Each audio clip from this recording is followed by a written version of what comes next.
حکومت نے بہت زیادتی کی ہے، پیٹرول کی قیمت بڑھا کے، ڈیزل کی قیمت بڑھا کے۔ ہمیں یہ منظور نہیں ہے بالکل۔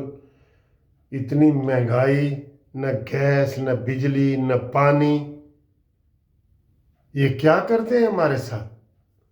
دنیا کی ٹھیکیداری کرنے لگ گئے ہیں۔ آپ یقین کریں یہ ہمیں کتنا اعزاز مل رہا ہے پوری دنیا میں، لیکن جب گیس بجلی پانی نہیں ہے نا، یہ سب چیز زیرو ہو جاتی ہے۔ وہ کہتے ہیں پیٹ چ نہیں روٹیاں تے سبے گلاں کھوٹیاں۔ انہوں نے حد کر دی ہے۔ ویسے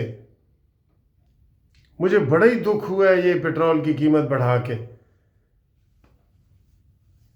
پوری دنیا میں وہ پیٹرول کتنا نیچے ہوا ہے آج، $6-7 آج نیچے ہوا ہے۔ جب اب ایران کے وزیر خارجہ عباس عراقچی نے کہا جی کہ میں پاکستان آ رہا ہوں، وہ پاکستان آ بھی چکے ہیں، اور پھر بھی انہوں نے تیل مہنگا کر دیا ہے۔ ان کو بہانا چاہیے۔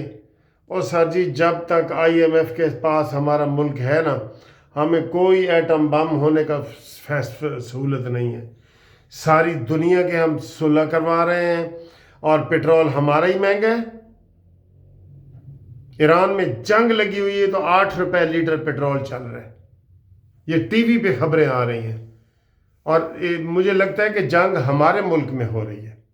نہ گیس ہے، نہ بجلی ہے، نہ پانی ہے، پیٹرول کی یہ حالت ہے، لوگ بھوکے مر جائیں۔ اب صبح جب یہ لوگ دیکھیں گے کہ جناب یہ پیٹرول کی قیمت یہ کیسے چڑھ گئی ہے۔ ہم تو سن رہے تھے جو ہی یہ 9 بجے خبر آئی ہے، 9 بجے سے بھی پہلے، کہ جناب عباس عراقچی آ رہے ہیں، تو لوگ خوش ہو رہے ہیں کہ چلیں جی پیٹرول کی قیمتیں کم ہوگی، آج بڑھانے کی بجائے کم ہوگی۔ بہت افسوس ہے، عوام کا کسی کو خیال نہیں ہے۔ آپ یقین کریں جتنے قرضے اور جتنے ٹیکس وغیرہ ہم دیتے ہیں نا، اتنا امریکہ اور برطانیہ میں بھی ٹیکس نہیں ہے، اور سہولتیں ہماری ایتھوپیا اور صومالیہ جیسی ہیں۔ اس کے اوپر ایک تفصیلی ویڈیو میں نے بنائی ہے، وہ منصف کہانی ٹی وی چینل پہ، وہ ضرور دیکھیں۔ اور ہم حکومت کے یہ نامنظور ہے، نامنظور ہے، نامنظور ہے۔ یہ پہلے کمنٹس میں دیکھیں، وہ لنک میں نے لگا دیا ہے، تو کائنڈلی ضرور وہ دیکھیں۔